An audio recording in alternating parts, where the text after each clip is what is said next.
Hey, I'm a bit of a creative type.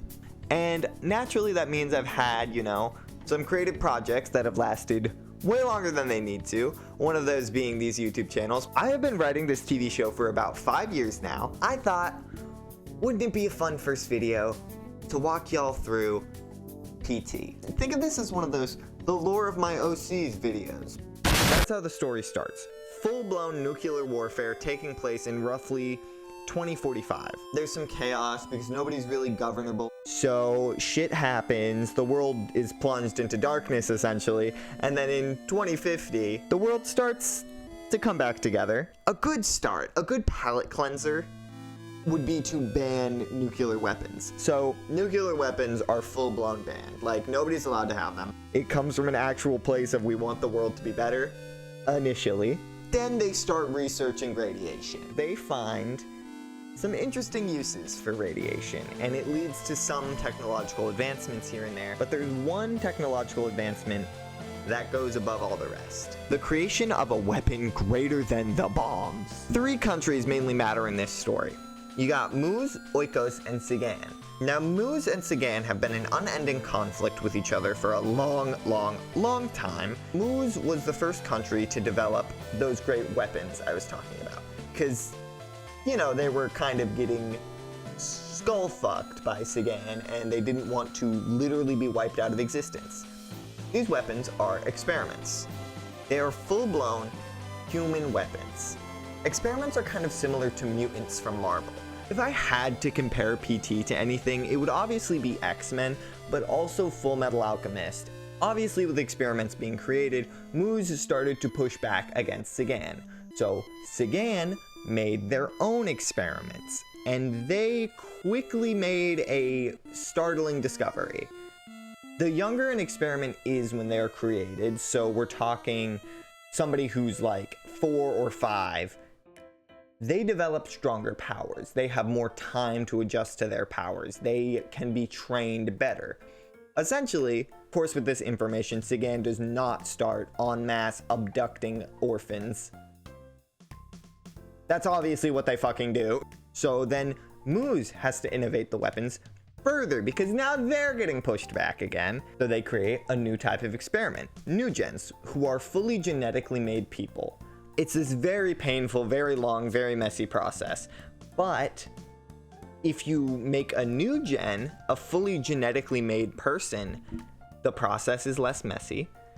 The outcome is obviously going to be better because the younger somebody is when they get their power, the better it is.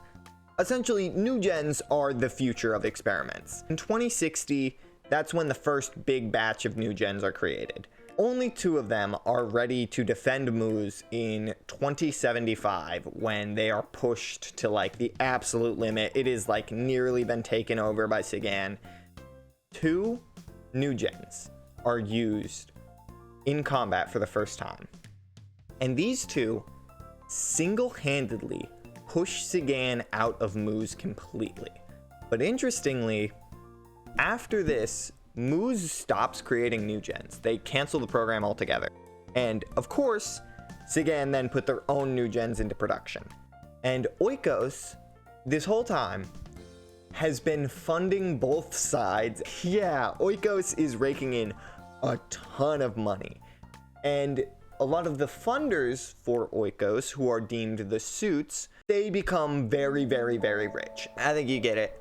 Weapons of destruction replaced weapons of destruction, and the rich got richer. Essentially nothing in the world changed, except person might have more morals than a fucking bomb. Now, you're probably thinking, if I got fucking superpowers, I probably wouldn't just let people command me around. Obviously, yeah, plenty of experiments had escaped. By 2080, the number starts to get concerningly high. Just a ton of experiments who escaped and are just trying to live peaceful lives. Some of them are kind of terrorists, so that's not great. Now, we're finally gonna introduce an actual named character. Meet Max. Yeah, we have this character who's a bit of a revolutionary leader, and by 2084, the revolution has built up a ton of momentum to the point where the suits have decided they need a solution, and that's the Hunters Association. The Hunters Association is a very simple system. You go through a small process in which you get hired, and now you're allowed to collect bounties on escaped experiments. So, at the start, it's this Wild West, bagging and tagging other people, you know. Unethical, crazy, like, evil shit. It's some evil shit. And Max had a pretty high bounty. Its maximum was a bit over 1 million. And so there was this long era where on one side you have the Revolution and on the other you have the Hunters Association. The Hunters Association is killing escaped experiments en masse to collect their bounties or just capturing them. So there's this sort of value placed on experiments based on their power. These low-level experiments are just killed, but these higher-level ones are captured. After a long era of back and forth, back and forth, back and forth between the two sides, Max dies in 2096. The Revolution loses all momentum. It's like the bad ending to Star Wars. Now the bounty hunters are seen as an integral part of the world, and they're basically a private military for the suits now. So they do a lot of bullshit. And on top of doing a lot of bullshit, they become very profitable. People keep escaping because they don't want to be dragged into some fucking war. But now experiments are being funneled into the bounty hunters. You are an experiment. You're either gonna go die in some war, gonna die for the bounty hunters, or you're just gonna get killed when you try to escape. So, not exactly the best life. So, all that happens before the script begins. The script begins in 2100, which, you know, mark of the millennia type shit, you know, I just thought that was a cool date. Let's meet some actual characters finally, because god damn has this just been boring, boring, boring. Every story has their main character. Every big world like this needs their Luke Skywalker, their Frodo Baggins, their Edward Elric. And that character for me is Nick. My son, oh my god. I genuinely love this design so much. So fucking much. Look at how cute he is, oh my god! Nick is a very fun character to write. He's a new gen who seemingly did not develop any powers. Obviously, he escapes, and that same day, he does develop a power. One that is, pretty crazy, pretty world-altering. Now let's get the JoJo jokes out of the way. It's limited differently than JoJo. Rather than having a strict timer set with it, the activation isn't free. Time only stops to directly save Nick.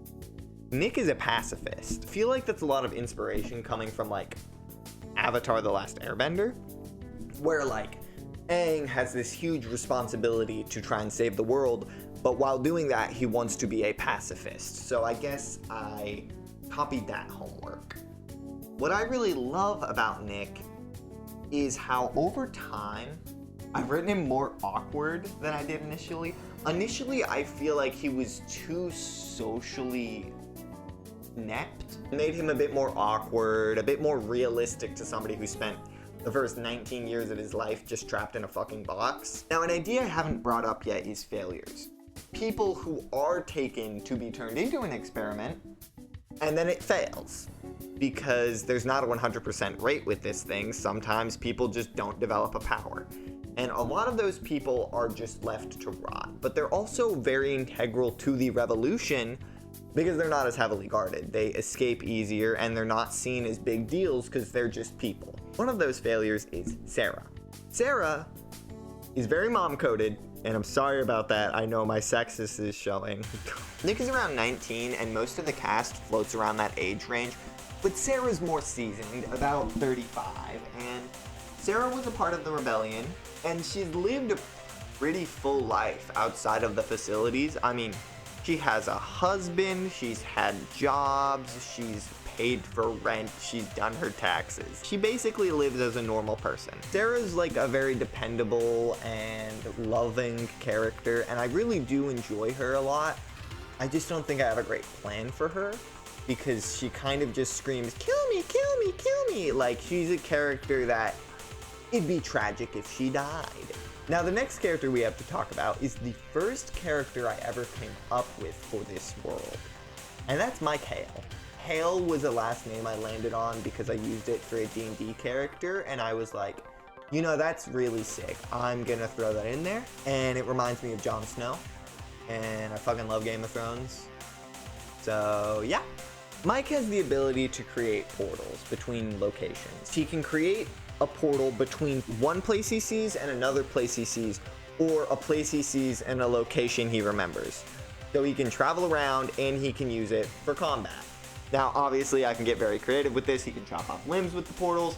He can drop fucking pianos out of them. He can do a lot with it. And a lot of the action scenes do revolve around him because of how fun and dynamic that power makes him.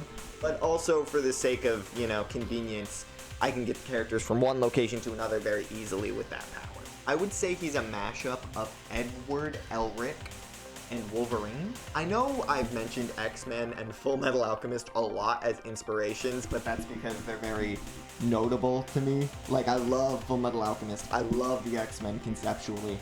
And I just think because of that, they really entered this script in a lot of ways. This design is well defined now. It says it's not in my script, but that's because my script for this video is very old. So Mike is actually fairly old compared to the rest of the cast. Not 35 like Sarah, but not 19. He's closer to that 24, 25 range. You know, he's kind of a miracle, honestly. He was ripped out of the orphanage when he was 8 or 9, so there wasn't an expectation that he would get a very strong power. But then he did. And he has been doing a lot with that. He's become a symbol to a lot of people because of how famous he's become. He was a very small part of the revolution for a very short amount of time, right before Max was killed, but in that time he removed an entire fucking mountain, so, you know, kind of makes him a bit memorable. He likes to mess around with technology every now and then, you know, create gizmos, gadgets, doodads, fangled things, you know. One of his favorite pastimes is throwing a punch and fucking hiding. He does something to mess with the suit's operations, whether it be remove a storehouse or just fuck with some bounty hunters, whatever it is. He likes feeling like he's doing something because he kind of needs a purpose. He's kind of snarky, you know, a bit of a little bitch. Mike is likely the strongest non-new gen experiment in the world. But you see, I did get specific with my language there for a reason. Jason Hale. This was one of the most boring, fucking meaningless characters in the original version of this script.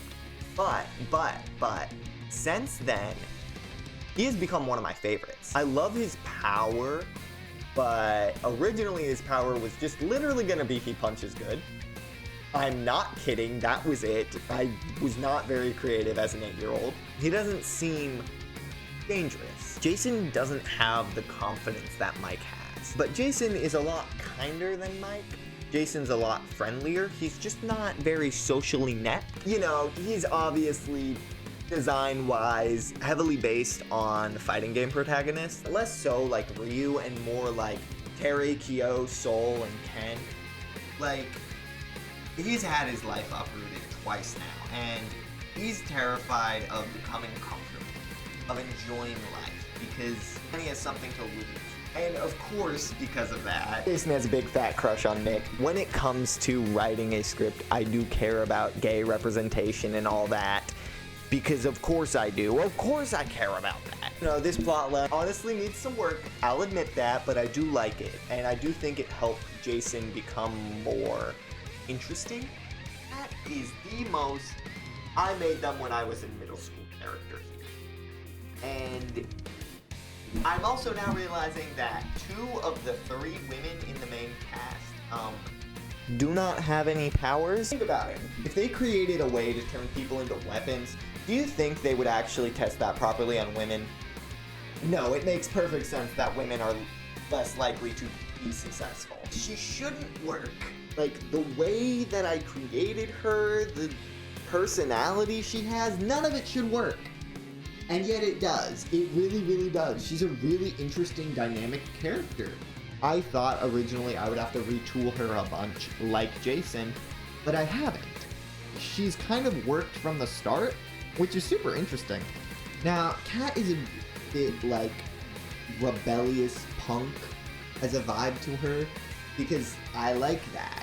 There is a girl like this in every story I write, weirdly, where they're like kind of rebellious, kind of punk-ish, and, you know, kind of snarky and sarcastic and like all that. But all those characters also have like deep love and admiration for those around them. Jenny and Kat are very, very close, like very, very close. Like the original intention was for them to be a couple, but in the current version of the script, that is not the case. It's not that they don't have chemistry. It's not that I can't see like people reading their relationship as that. It's just, it's not explicitly that anymore. So Jenny can see some small glimpses of the future. That's her power. And I love how I write this character. I really do love her.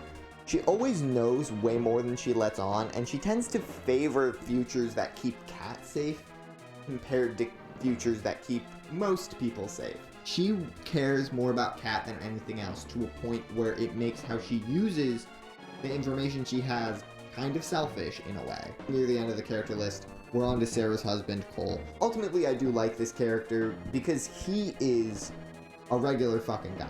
He was just a regular civilian that happened to meet Sarah one day, and you know, they fell in love, and it's so cute. And Cole's a fucking liar, dude. He says he was a regular civilian, and the documentation's there, but Cole obviously has a past he does not want to share. He acts with authenticity. He's not an inauthentic person, but he also hides a lot of his past. That's kind of the main cast. You know, we've got some good variety in there. My standouts are probably Mike and Nick. Those two I really love. And I do really love Jason. And Kat I love a lot too. But Jenny and Sarah admittedly need a lot of work. I don't think they feel very different from each other. Even though I described them very differently, when it comes to the actual script, they're super similar. Yeah, overall, I really enjoy working on this script. It's just kind of a fun thing to have myself do. And I feel like in this video, I've been kind of downplaying how much work I've done on it. I've fully written 24 episodes. I have so many characters I didn't cover. You'll notice we didn't really talk about any villains. And originally in the script, I did have them, but I've cut that part because I didn't want this video to be too long. And also, I want to make another video about this. I really like working on this thing, and I'm really proud of it. Like, to see the amount of progress I have made from like when I started it as a freshman in high school to now me being a, holy shit, I'm gonna be a college second year, and I've made so much progress on it, and I really love it, and I really hope you guys found any of it interesting. I would cry if somebody drew fan art of one of these guys.